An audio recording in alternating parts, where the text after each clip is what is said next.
We think we're the first generation to figure out wealth. We think our systems are sophisticated, our methods are advanced, our understanding is superior. We look at the ancient world and see primitives, people without technology, without markets, without the tools we have today. We're wrong, catastrophically wrong. The ancient world understood wealth in ways we've completely forgotten. They built fortunes that lasted centuries. They created dynasties that shaped civilizations. They accumulated power that modern billionaires would envy. And they did it with principles so fundamental, so timeless, so brutally effective, that we've somehow managed to lose them in our pursuit of complexity. We've replaced wisdom with hacks, strategy with trends, long-term thinking with quarterly results. We've traded the architecture of lasting wealth for the dopamine hit of quick wins. And we're paying for it with our financial futures. So let me take you back. Not to romanticize the past, but to excavate the principles that built empires. The ancient world knew something we've forgotten. Wealth is not about innovation. It's about execution of timeless principles. The fundamentals don't change, only the speed at which you can ignore them. This is what the ancient world knew about getting rich that we forgot. And if you're smart, you'll remember it before it's too late. Principle 1. Wealth is measured in generations, not years. The Romans had a word, pater familias, the father of the family. But this wasn't just about biological relationships, it was a financial and strategic role. The pater familias was responsible not just for his own wealth, but for the wealth of his descendants. His success was measured not by what he accumulated in his lifetime, but by what survived him. This is the first principle we've completely abandoned. Modern wealth building is obsessed with the short term. We measure success in years, sometimes months. We celebrate the entrepreneur who builds a company and sells it for millions. We worship the trader who makes a fortune in a decade. And we completely ignore the fact that most of that wealth evaporates within 2 generations. The ancient wealthy built differently. They planted olive groves that wouldn't produce for 15 years. They invested in land that their grandchildren would harvest. They created systems that would generate wealth for centuries. They thought in dynasties, not quarters. The Rothschilds understood this. So did the Medicis. So did every family that maintained wealth across multiple generations. They weren't just rich. They were architects of multi-generational prosperity. They built systems, not windfalls. Here's what we forgot. Quick money is fragile money. Wealth built fast disappears fast. If you're optimizing for a big exit, for a quick flip, for immediate gratification, you're building on sand. The market will take it back. The taxman will take it back. Your own poor decisions will take it back. But if you build for generations, if you create systems that compound across decades, if you prioritize sustainability over speed, you're building on bedrock. You're creating something that can weather storms, survive downturns, and actually reach your grandchildren. The ancient world measured wealth in generations. We measure it in years. That's why their wealth lasted and ours doesn't. Start thinking in decades. Better yet, think in centuries. Build something that outlives you. Principle 2. Land and resources beat paper assets every time. Go to any ancient civilization. Egypt, Rome, Mesopotamia, China. Ask who the wealthy were. They weren't traders. They weren't merchants. They weren't financiers playing with abstract instruments. They were landowners. Resource controllers, people who owned the means of production, not paper representing the means of production. The ancient wealthy understood something fundamental. Real wealth is tied to real things. Land that produces food, mines that produce metals, forests that produce timber, water sources that produce life. These are assets that cannot be inflated away, cannot be devalued by monetary policy, cannot disappear in a market crash. Paper assets, stocks, bonds, currency, are representations of value. They're abstractions, and abstractions can be manipulated, devalued, destroyed. The person who owns shares in a farming company is wealthy on paper. The person who owns the actual farm is wealthy in reality. We've forgotten this completely. Modern wealth building is almost entirely focused on financial instruments. We're taught to invest in index funds, to trade stocks, to play with derivatives and options, and complex financial products that most people don't even understand. And when the system collapses, when the market crashes, when the currency inflates, all that paper wealth evaporates. But the land is still there. The resources, still there. The person who owns real assets can weather any financial storm because they own things that have intrinsic value. The Romans knew this.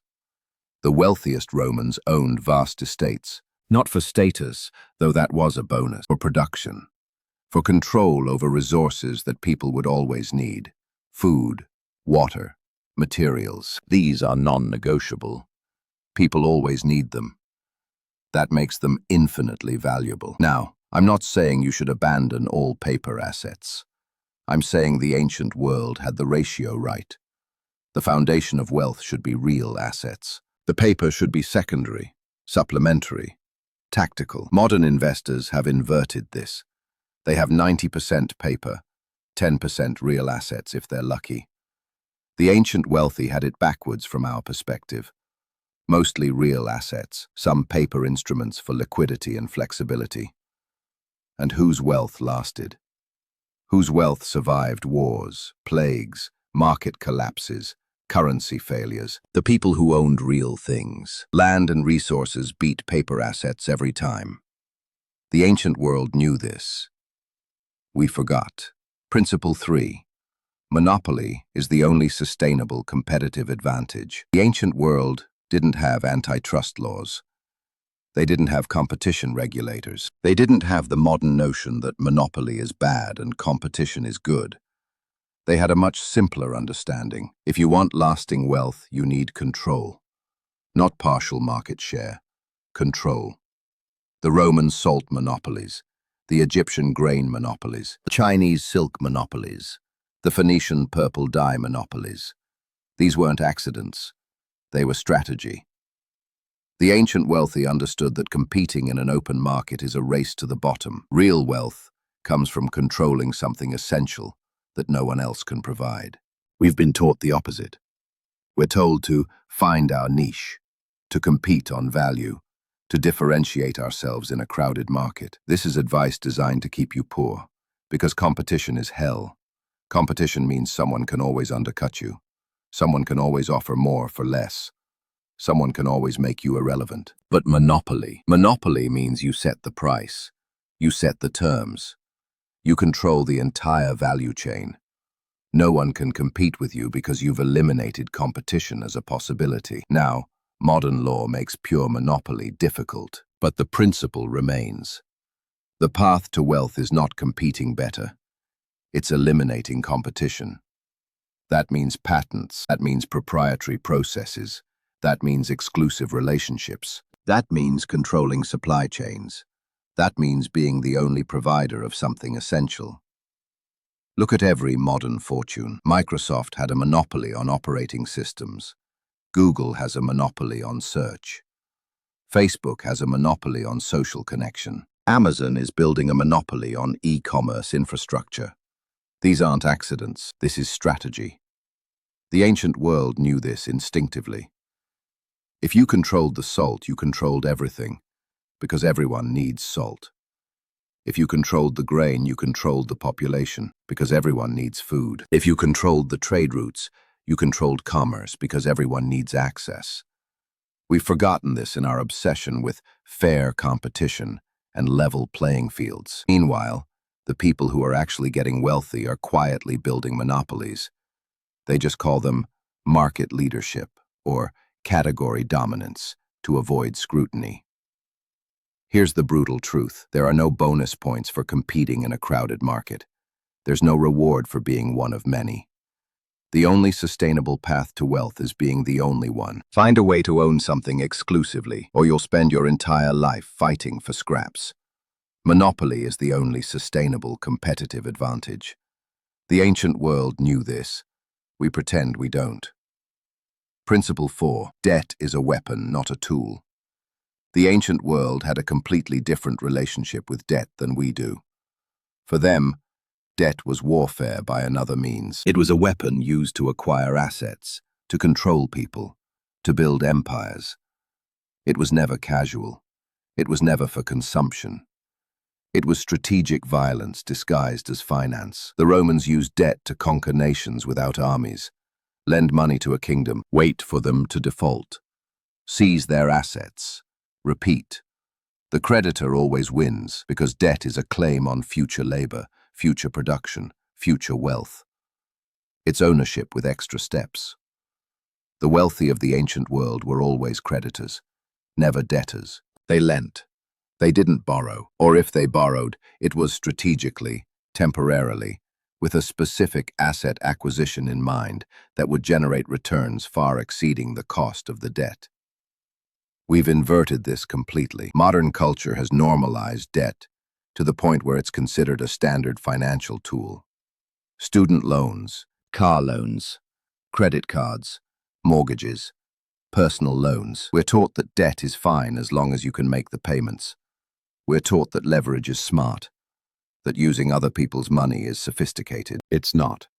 It's slavery with a payment plan. Every dollar of debt you carry is a claim on your future labor. It's someone else owning a piece of your time, your energy, your life. The person in debt is not free. They're owned, and the creditor is the owner. The ancient world understood this viscerally. Debt was so serious that inability to repay could result in slavery. Literal slavery. You became property. We've softened the language, but the mechanics are the same. You can't walk away from your job. You can't take risks. You can't say no to opportunities that pay because you need to service your debt. You're owned. So here's the ancient principle we forgot. Debt is a weapon. If you're going to use it to acquire assets that generate income exceeding the cost of the debt. Use it to buy land. Use it to buy businesses. Use it to buy resources. Never use it for consumption. Never use it to maintain a lifestyle. Never use it to buy things that depreciate. And even better, be the creditor. Lend strategically. Charge interest. Own claims on other people's future production. That's how wealth is built. The modern wealthy still understand this. They borrow at low rates to buy assets. They lend at high rates to generate income. They use debt as a weapon of wealth creation. The modern poor use debt as a crutch for consumption. Debt is a weapon, not a tool. The ancient world knew this. We forgot. And we're paying for it with our freedom. Principle 5. Skills that cannot be automated are worth more than gold. In ancient Rome, certain professions commanded enormous wealth. Not because of credentials, not because of education in the modern sense, because they possessed knowledge and skills that were rare, essential, and impossible to replicate easily. The master architect who could design aqueducts, the metallurgist who understood bronze and steel, the engineer who could build siege weapons, the physician who could cure diseases, the lawyer who understood law. These people were invaluable because what they knew couldn't be easily transferred, couldn't be automated, couldn't be replaced. We've forgotten this in our obsession with scalability and automation. We're told to build businesses that can operate without us, to create systems that don't require our presence, to automate everything possible. This is good advice for leverage, terrible advice for value. Because here's what the ancient world understood. The skills that make you irreplaceable are the skills that make you wealthy. If you can be easily replaced, you will be easily replaced, and you'll be paid accordingly. But if you possess knowledge and abilities that are rare, that are difficult to acquire, that cannot be automated or outsourced, you have leverage that no system can take from you. The modern equivalent is clear. AI is coming for everything scalable. Automation is coming for everything repeatable. The jobs that will survive, the skills that will command premium pay, are the ones that require human judgment, creativity, experience, intuition, the things machines can't do.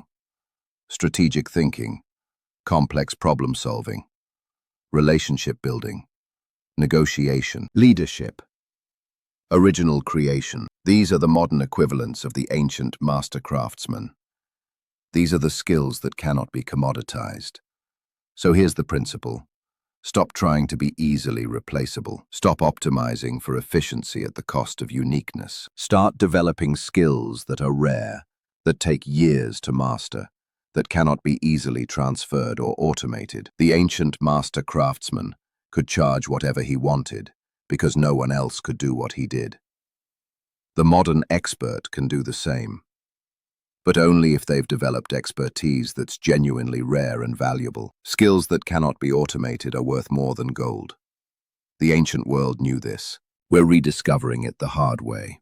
Principle 6. Reputation is currency that never devalues. In ancient societies, your word was your bond, not as a moral platitude, but as an economic reality. If you were known as trustworthy, doors opened. If you were known as unreliable, you were finished. Reputation was everything, because there were no credit scores, no background checks, no digital verification systems. If a Roman merchant was known for honest dealing, he could trade on credit across the empire. His reputation was literally worth gold. If he was known for fraud, he couldn't conduct business at all. His economic life was over. We've forgotten this in our modern anonymity. We think we can burn bridges, that we can act without consequence because the world is big and we can always start over somewhere else. We've replaced reputation with branding, substance with image, trust with marketing. This is a catastrophic error, because reputation still matters. It matters more than ever. The difference is that modern reputation is permanent and global. Your digital footprint never disappears. Your past behavior follows you forever. And in an age of infinite information, trust is the only currency that actually matters. The ancient wealthy understood that reputation was their most valuable asset. They guarded it ruthlessly. They fulfilled their commitments even when it was costly. They maintained relationships over decades. They understood that short-term gains from dishonesty were nothing compared to long-term losses in reputation. And here's what we've forgotten. Reputation compounds. Every fulfilled promise adds to your reputation. Every honest dealing multiplies trust. Over time, your reputation becomes so valuable that opportunities come to you without seeking them. People want to work with you. They want to invest in you. They want to be associated with you. But reputation also compounds negatively. Every broken promise damages it.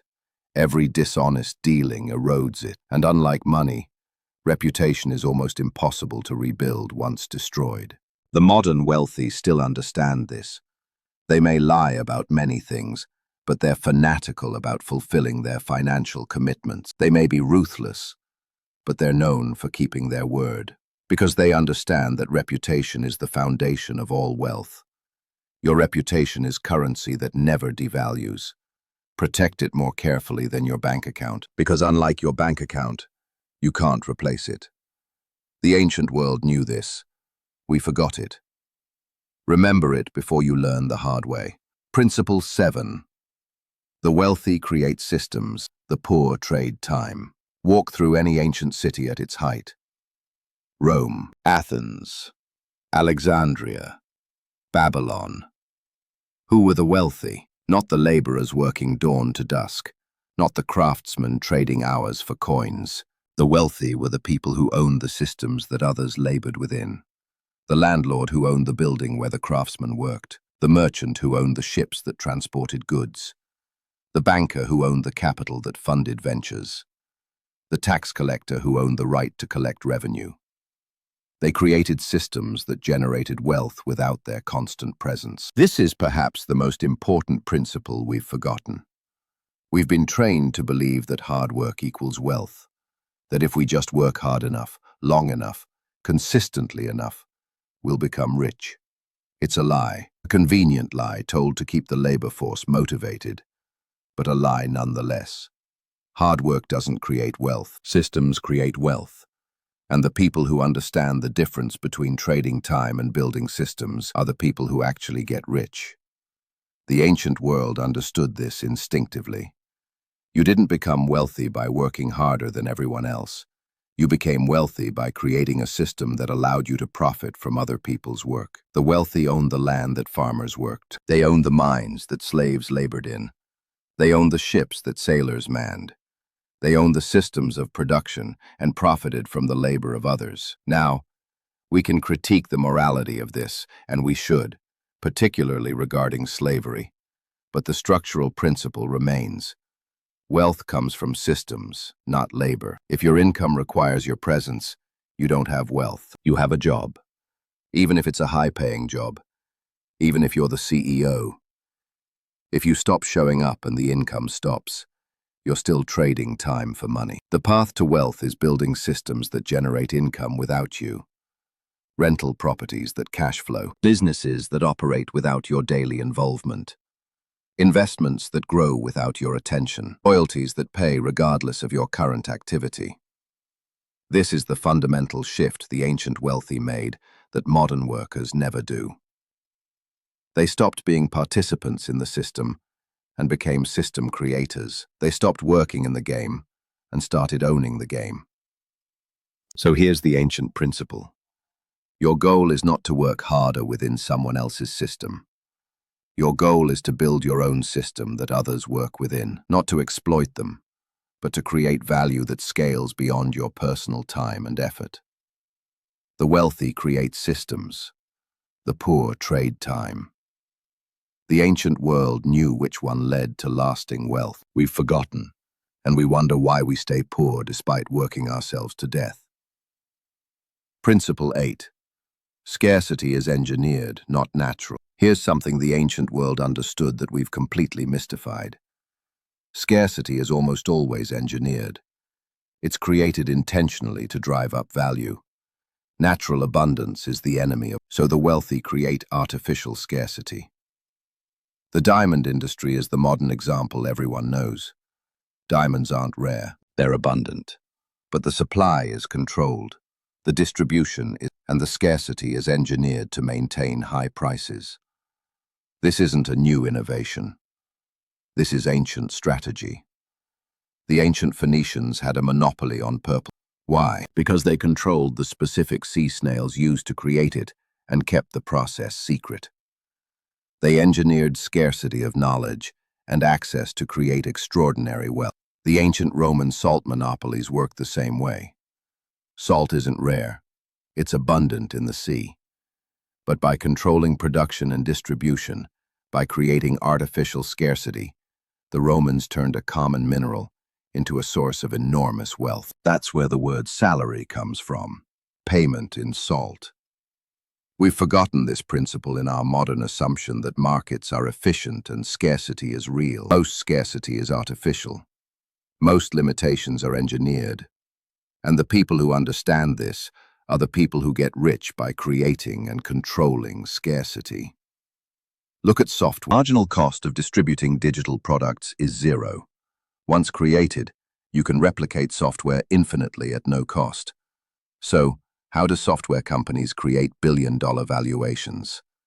By engineering scale through licensing, through artificial restrictions, through subscription models that turn abundance into controlled access. Look at education. Knowledge is more abundant now than at any point in history. Everything you need to know is available for free online. So how do universities charge hundreds of thousands of dollars? By engineering scarcity of credentials, of access, of social networks, perceived legitimacy. Look at luxury goods. A handbag doesn't cost $50,000 to produce, but by limiting supply, by creating brand scarcity, by engineering exclusivity, ordinary objects become symbols. The ancient principle is simple. Wealth comes from controlling scarcity. If you're operating in a market of abundance, you'll never be wealthy. You need to either create scarcity or position within existing scarcity. This means finding or creating bottlenecks, finding or creating exclusive access, finding or creating limited supply, The person who controls the point controls the wealth. Scarcity is engineered, not natural. The ancient world knew this and built fortunes on it. We've forgotten, and we compete in abundant markets, wondering why we can't get ahead. Principle 9. Power flows to those who control the narrative. The ancient world didn't have mass media. They didn't have advertising. They didn't have public relations firms. But they understood fundamental about power and wealth. Whoever controls the story controls reality. The pharaohs didn't just rule Egypt. They controlled the narrative of divinity. They were living gods, not because anyone could prove it, but because the story was so deeply embedded that questioning it was unthinkable. That narrative control allowed them to extract wealth from millions without resistance. The Roman emperors understood narrative. Bread and circuses. Keep the population fed and entertained. Control the story they tell themselves about their lives, and you can do whatever you top. The narrative was, Rome is great. You are part of that greatness. Your sacrifice is meaningful. That narrative justified empire. The ancient priesthoods of narrative. They controlled access to the divine, to sacred knowledge, to the explanations for existence. That narrative control translated directly into wealth and power. People gave their money, their labor, their lives to institutions that controlled the story. We've forgotten this principle in our assumption that facts matter, that truth wins, that the best product succeeds. None of that is true. The best story wins. The most compelling narrative succeeds. The person who controls what people believe controls everything else. Modern corporations spend billions on branding, not because it improves their products, but because controlling the narrative controls behavior. Apple doesn't make the best computers. They tell the best story about what their computers mean. Nike doesn't make the best shoes. They tell the best story about what wearing their shoes. The ancient principle is this. Before you build wealth, build narrative. Control the story that people tell themselves about you, your product, your value. If you can shape perception, you can shape reality. This isn't about lying. This is about understanding that human beings are narrative creatures. We make decisions based on stories, not facts. We assign value based on meaning, not objective measurement. The person who understands this and crafts compelling narratives will always beat the person with the superior product who doesn't. So what's the story you're telling? About yourself, about your business, about your value. Is it compelling? Is it memorable? Does it spread? Because if you're just competing on features and price, you've already lost. Power flows to those who control the narrative. The ancient world knew this and built empires on it. We've forgotten, and we wonder why inferior products beat us in the marketplace. Principle 10. Nothing is more expensive than ignorance. The ancient world had a brutal relationship with knowledge. If you knew how to purify metals, you were invaluable. If you didn't, you were replaceable. If you understood astronomy, you could navigate and predict seasons. If you didn't, you were dependent on those who did. If you knew medicine, you could save lives and command enormous fees. If you didn't, you were helpless. Knowledge was power. Ignorance was poverty and death. There was no middle ground. We've forgotten this in our modern assumption that information is cheap and available. We think because we have Google, because we have AI, because we have access to infinite information, that knowledge doesn't matter anymore. This is catastrophically wrong. Information is cheap. Knowledge is expensive. Wisdom is priceless. And most people can't tell the difference. Information is data. Knowledge is understanding how to use that data. Wisdom is knowing when and why to use it. The internet gave us infinite information. It didn't give us knowledge or wisdom. Those still require investment, time, effort, experience, learning.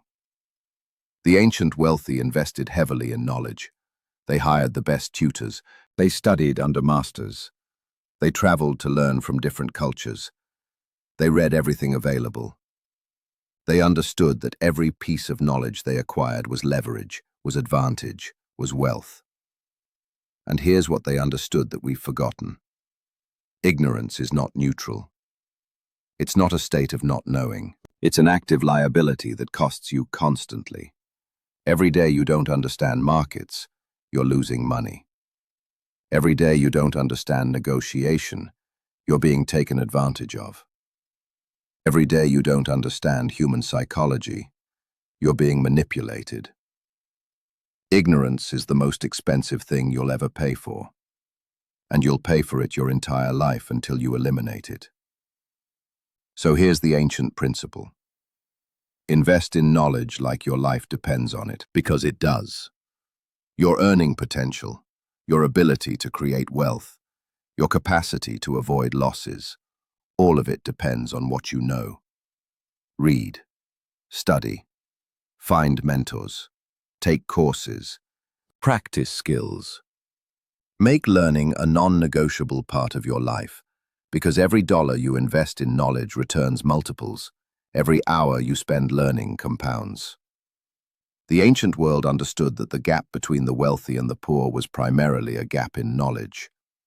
The wealthy knew things others didn't. They understood principles others missed. They saw opportunities others couldn't see. That hasn't changed. The wealthy today still know things you don't. They understand systems you haven't studied. They see opportunities you can't recognize. Not because they're smarter, but because they've invested more in knowledge. Nothing is more expensive than ignorance. The ancient world knew this. We've forgotten it in our assumption that information access equals knowledge. It doesn't. Invest in knowledge. Eliminate ignorance. Watch your wealth grow as a result. So here's what the ancient world knew that we forgot. Think in generations. Own real assets. Build monopolies. Use debt as a weapon. Develop irreplaceable skills. Guard your reputation. Create systems. Engineer scarcity. Control narratives. Eliminate ignorance. These aren't historical curiosities. These are timeless principles that built empires and can build your wealth if you remember them. We've replaced wisdom with complexity. We've traded principles for tactics. We've abandoned what works for what's new, and we're paying for it with our financial futures. The ancient world wasn't more primitive. In many ways, they were more sophisticated because they understood fundamentals that we've buried under layers of modern noise. So strip away the noise. Go back to first principles. Remember what the ancient world knew. And build your wealth on foundations that have supported empires for thousands of years. Because the game hasn't changed, only your understanding of it.